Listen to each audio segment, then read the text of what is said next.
Rainy evening everyone, so at this moment we're going to identify the parts of portable sewing machine and its threading.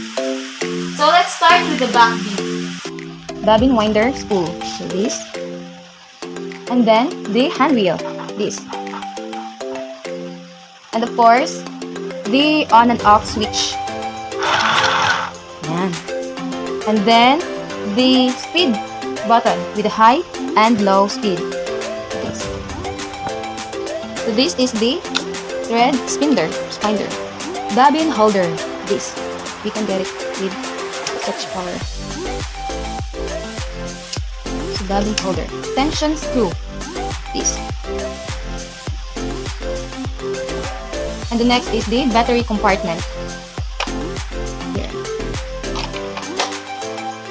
This is the foot pedal and we will insert this at this point. Next is the DC jack, 6 volts. Right. So this is the take-up lever. You can move this. Yep. Adjusting screw. This. Adjusting screw. Then the needle, of course. This is the needle. This is the needle bar. This. To move upward the presser foot lever. And then, so the needle clamp was highlighted with this. This is the needle clamp. So this is the bobbin compartment. So where we can insert the bobbin. So this is the bobbin. We will insert this part.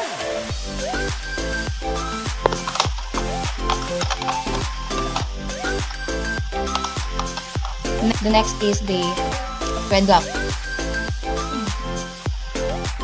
Let's begin with threading. Okay. So the first is we will get this bobbin holder.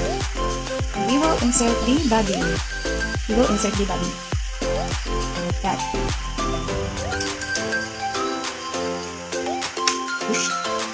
And of course, to begin with, you will insert the thread into this hole to pass through with the thread, the tension screw, and then insert again with this hole. Do this with that.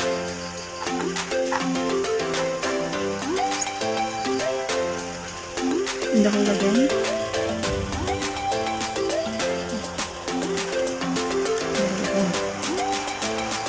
So we complete it now, this part.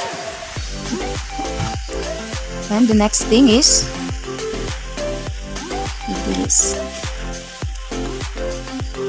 At this moment, we're going to use the needle threader, but I prefer not to use the needle threader because the hole of the needle is quite big.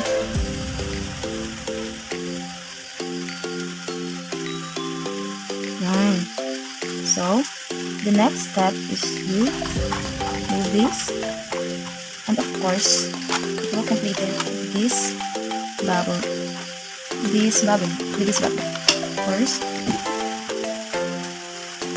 two thread with the use of two different bobbin. So you will use the hand wheel, turn it downward. So while turning it, please observe clearly, and then after turning it, there is the double part of this. So as you can see, this part, you will get it, pull it. So the two thread was in together hand. And then put it flat, turn it, and of course close the bobbin compartment.